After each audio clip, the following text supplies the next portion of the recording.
pessoal do Facilitando a Medicina, tudo bom com vocês? Eu sou Cleverson Delvec e a gente vai para mais uma aula referente à antibiótico terapia. Essa playlist que estamos fazendo só sobre os antibióticos, esses tipos de fármacos específicos.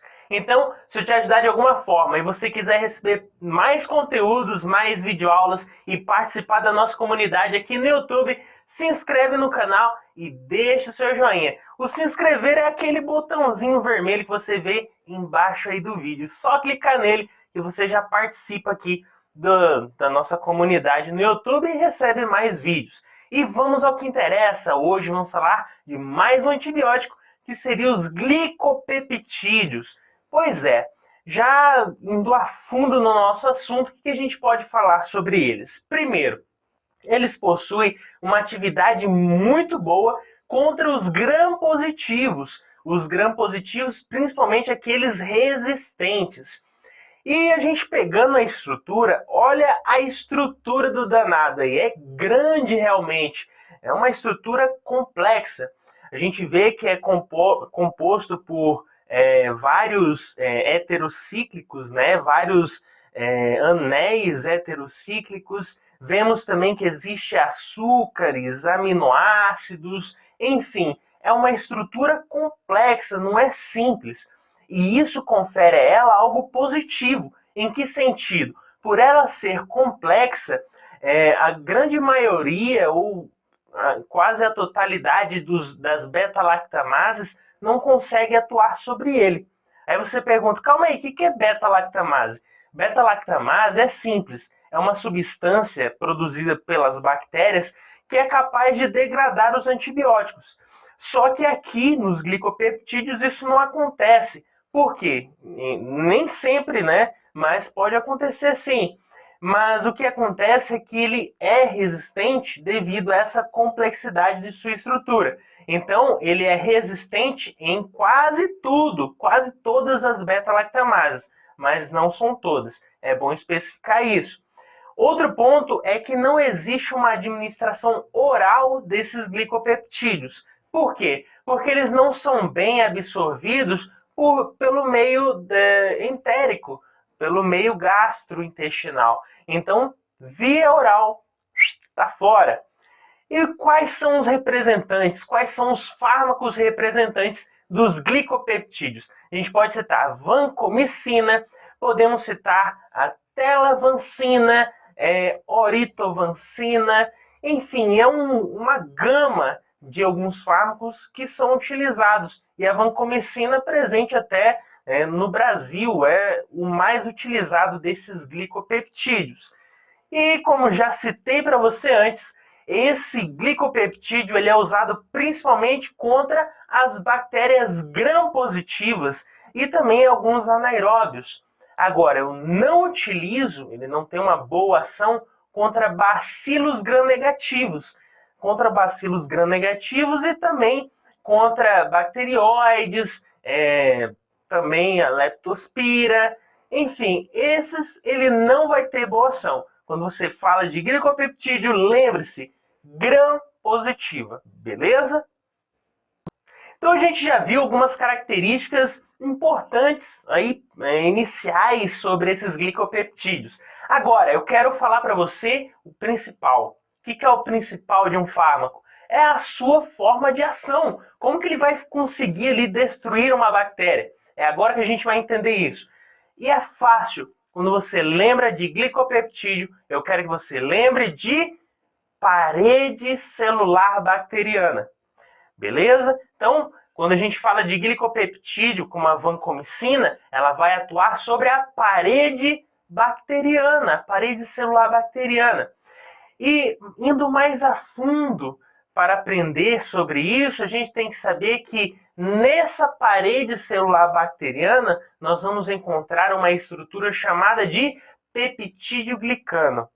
E é nesse peptídeo glicano da parede celular bacteriana que vai atuar o nosso glicopeptídeo, nosso antibiótico.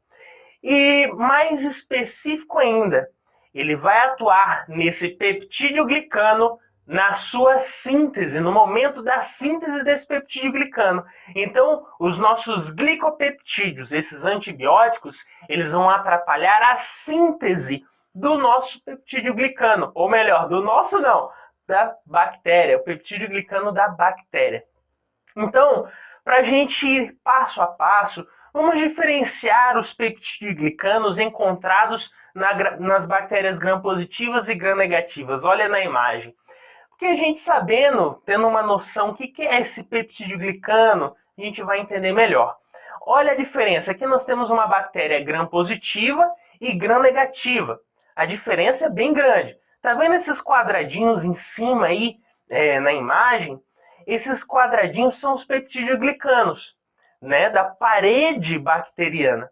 Na gram-positiva, esses peptidoglicanos são abundantes. Olha quantos quadradinhos tem ali. E na gram-negativa? Não é tão abundante, né? Não tem tanto quadradinho como na gram-positiva. Então, na gram-negativa, os peptidoglicanos são mais resquícios, não tem tanto assim. Outra característica de diferenciação é que na gram-positiva, o peptidoglicano ele é mais exteriorizado, ele é abundante e exteriorizado. E na gram-negativa, não, ele vai ser mais resquício, não tem tanto peptidoglicano e ele está mais adentro ali, mais internamente, mais periplasmático. Beleza? Então é isso que a gente tem que saber, a diferenciação da gram-positiva e gram-negativa dos peptidoglicanos. E eles estão presentes aonde? Na parede celular bacteriana.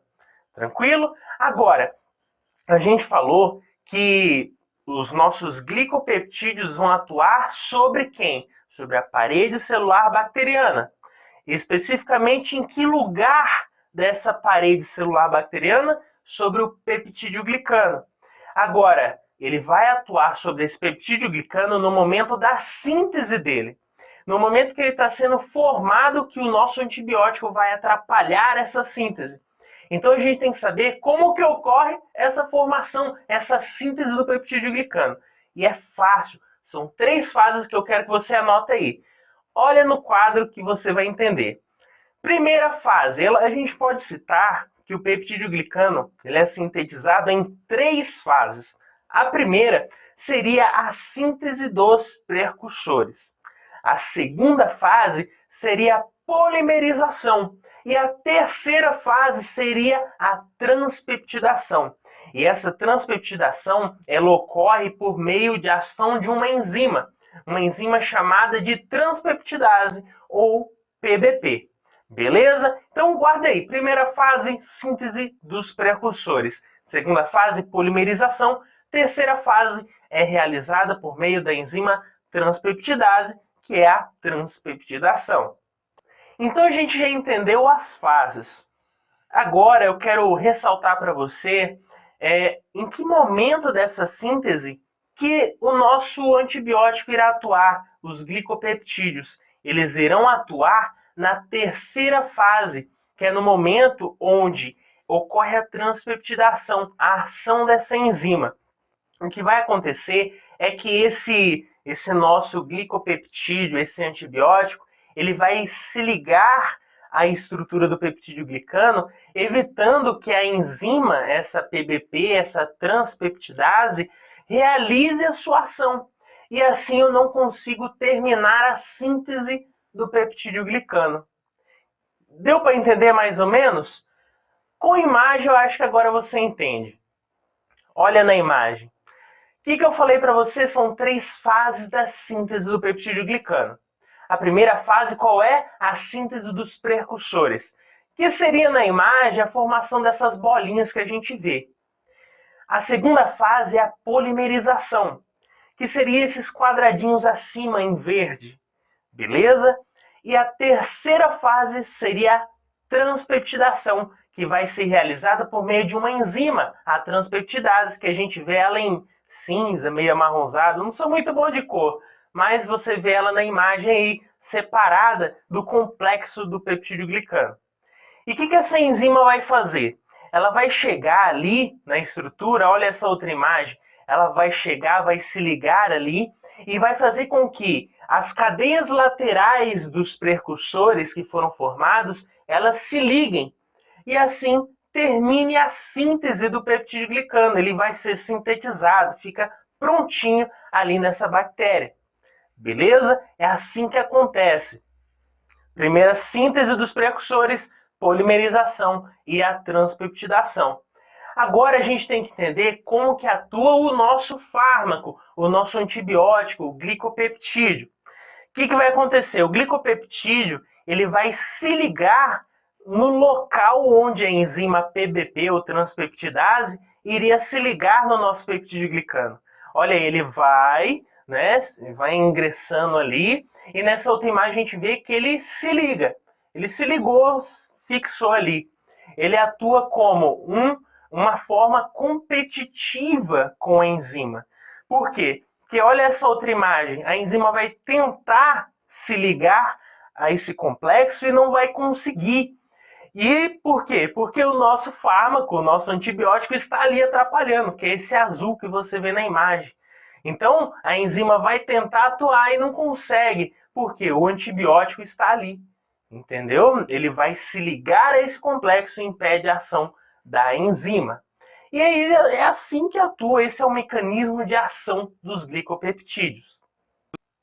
E qual o principal fármaco representante desses antibióticos glicopeptídeos? A vancomicina. Ela que é a mais utilizada, a mais comum realmente, e ela vai ser aí empregada principalmente em indicações clínicas contra estafilococos. Hoje em dia já se utiliza mais penicilinas, porém a gente pode utilizar sim a vancomicina. Então, estafilococos, streptococos, enterococos, pneumococos também podem ser empregados essa vancomicina para o combate. E geralmente essa vancomicina ela é associada com outra substância, a gentamicina. E isso deixa uma diminuição realmente da sua concentração, diminuindo a sua toxicidade. Então existe um efeito sinergético dessas duas juntas que vai favorecer a atuação da vancomicina sem que haja toxicidade, sem que seja algo muito tóxico frente aí às atuações do nosso organismo. E pode ser utilizado em